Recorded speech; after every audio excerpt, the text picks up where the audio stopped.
Gerat lari menuju arah Mado. Sampai di Mado, dokter sendiri dihadang, kemudian dipukuli dengan besi, kemudian digiring ke jurang dan langsung ditendang ke arah jurang.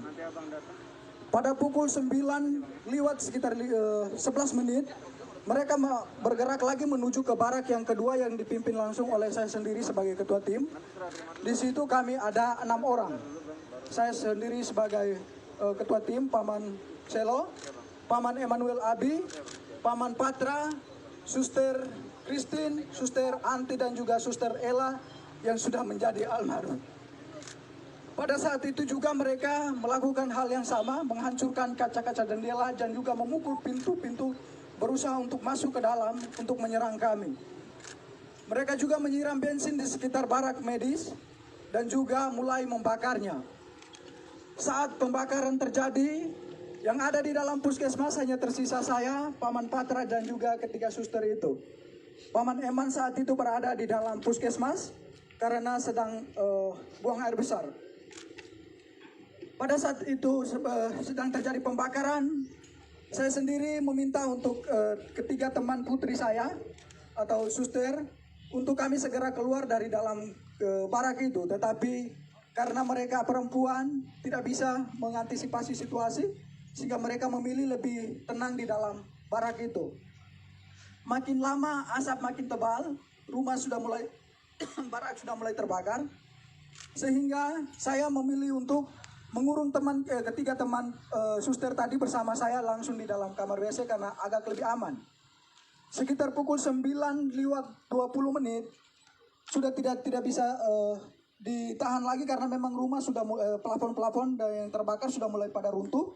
Sehingga saya memilih untuk mengajak ketiga suster ini untuk keluar dari dalam barak medis. Pada saat kami berusaha untuk lari menghindari amukan KKB, kami memilih lari ke depan, mereka sudah menghadang kami pada posisi depan.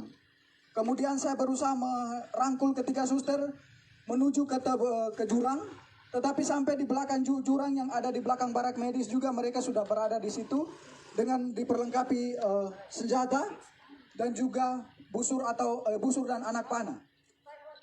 Akhirnya saya berusaha untuk mengamankan ketiga suster ke rumah warga yang terdekat jaraknya sekitar 5 meter dari barak medis itu. Sesampainya di situ mereka juga ada di situ berusaha untuk membakar rumah warga yang di sebelah. Akhirnya saya memilih untuk mengamankan ketiga suster di dalam gedung di dalam kamar mandi dari rumah masyarakat itu. Sekitar 30 menit kami berada di dalam kamar WC, kejadian semakin brutal, mereka semakin membabi buta, memanah teman kami Paman Emmanuel Abi, kemudian mereka mulai membakar rumah-rumah warga dan juga pasar, serta bank, rumah distrik yang ada di sekitaran barak medis itu. Kejadian semakin brutal, akhirnya saya mengambil keputusan untuk kami bisa mengamankan diri. Dalam hitungan detik saja, saya sebagai laki-laki mengamankan 3 orang perempuan pastinya tidak bisa karena mereka mengejar kami dengan senjata dan juga busur dan anak panah. Tidak ada jalan lagi, kami memilih lari ke depan, mereka sudah menghadang ke samping kiri kanan dan juga mereka sudah menghadang semua. Akhirnya di belakang kami terdapat jurang yang cukup terjal, kedalamannya sekitar 500 meter dengan sudut ketajamannya itu sekitar 90 derajat. Tanpa berpikir panjang, saya bertanya kepada ketiga suster itu bagaimana kita harus mengamankan diri. Mereka menjawabnya, kita lompat saja. Akhirnya tanpa berpikir panjang, saya menghitung 1 sampai 3 dan saya sendiri lompat pertama. Kemudian ketiga suster mengikuti saya untuk melompatnya. Sesampainya di bawah kami pikir bahwa kami sudah aman dari kejaran mereka, tetapi mereka tetap mengikuti kami ke bawah. Sampai ke bawah saya sendiri tersangkut di akar pohon. Kemudian ketiga suster yang lainnya, yang satunya Suster Chris tersangkut di pohon juga. Suster Ella tersangkut di antara semak-semak. Kemudian Suster Anti, dia melompat jaraknya sekitar 150 meter ke kedalaman jurang gitu. Dan dia juga tersangkut di semak-semak. Mereka terus mengikut kami ke bawah, kemudian mendapati Suster Anti di bawah. Kemudian mereka naik, dapat lagi Suster Ella yang sekarang sudah ada di almarhum. Kemudian mereka dapat lagi Suster Chris. Saya sendiri mereka tidak dapat karena saya sembunyi di antara tebing dan juga akar-akar. Kemudian mereka mengumpulkan ketiga suster ini. Kemudian mereka semakin membabi buta. Mereka mulai menelanjangi suster dengan tidak membuka pakainya secara sopan, tetapi mereka menelanjangi dia dengan parang tajam atau parang, langsung dipotong saja pakaian mereka, mulai dibuka dari baju sampai celana dalam semuanya. Mereka tiga ditelanjangi, kemudian mulai dianiaya secara tidak manusiawi. Paha mereka ditikam, muka mereka ditonjok, kemudian minta maaf tetapi kemaluan mereka ditikam juga dengan parah. Kejadian semakin brutal karena jumlah mereka semakin banyak. Akhirnya suster-suster ini tidak berdaya lagi. Mereka semakin lemah, akhirnya mereka pingsan. Dalam keadaan pingsan mereka dipikir bahwa mereka sudah meninggal, sehingga terpaksa mereka didorong lagi ke dalam jurang yang lebih dalam. Kedalaman jurang itu sekitar 300 sampai 400 meter. Suster Christine yang didorong pertama, kemudian Suster Anti dan juga Suster Almarhum atau Suster Ella. Sesampainya dibawa ke dalam jurang itu, Suster Anti langsung pingsan, dalam keadaan pingsan tidak sadarkan diri. Suster Chris masih sempat dari pingsannya bisa sadar. Suster Ella juga dari pingsannya bisa sadar kembali. Akan tetapi dalam keadaan itu mereka tetap ikut ke bawah. Kemudian Suster Anti dan Suster Chris masih bisa bertahan untuk memilih untuk menghindar dari mereka dengan menyembunyi di semak-semak. Suster Ella yang sudah tidak, walaupun dalam keadaan sadar tetapi sudah tidak berdaya, nyangkutnya di pohon sehingga mereka ikut ke bawah lalu membunuhnya secara babi buta dengan menikam di bagian perut-perutnya dan juga kemungkinan mulutnya dibelah. Sehingga Suster Almarhum dinyatakan meninggal pada saat itu. Kemudian teman-teman yang lain dari barak dokter, Paman Lukas dan juga Paman Siti, Suster Siti, mereka langsung bergegas menuju ke mengamankan diri di Koramil dengan pengamanan para TNI yang ada di tempat itu. Kemudian Paman Denny memilih untuk mengungsi, bertahan di rumah warga. Dokter sendiri langsung ditendang ke jurang. Paman Gerat yang lari bersama dokter ke Mado, sampai dengan detik ini juga belum ditemukan. Suster Ella yang menjadi almarhum sudah ditemukan 2 hari yang lalu, sekitar pukul 17:30 kami berhasil menemukan dia bersama Suster Chris. Suster Chris bertahan selama 3 hari berada di bawah jurang itu. Puji Tuhan dia masih hidup. Yang meninggal hanya Suster Ella. Dia sudah ditemukan dalam keadaan tidak bernyawa.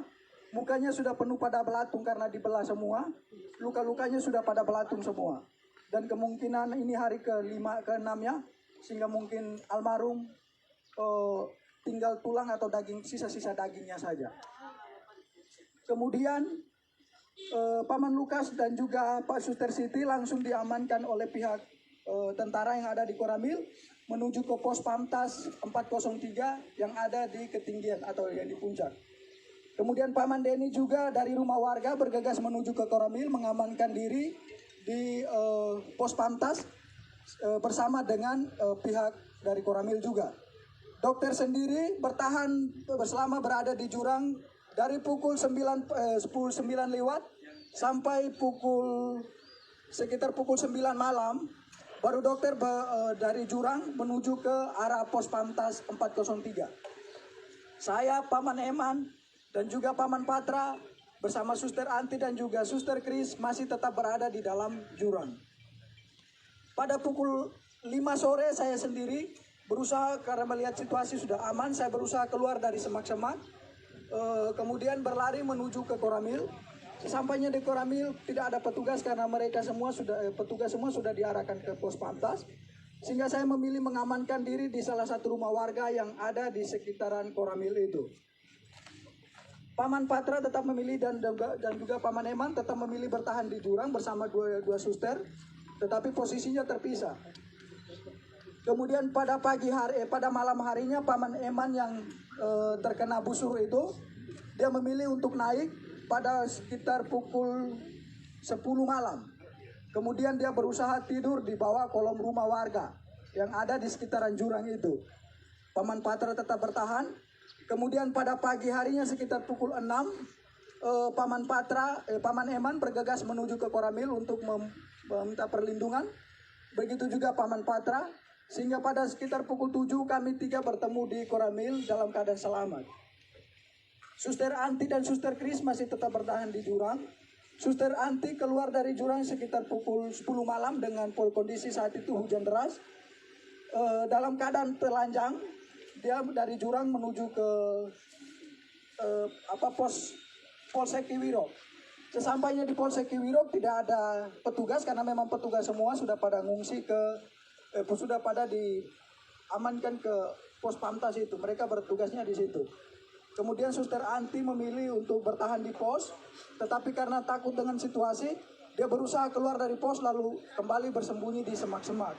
Sampai pada sekitar pukul 7 pagi, itu ada kegiatan pembersihan dari pos Pamtas 403, sehingga Suster Anti memilih untuk keluar dari semak-semak karena memang dia juga sudah pada tidak berdaya lagi.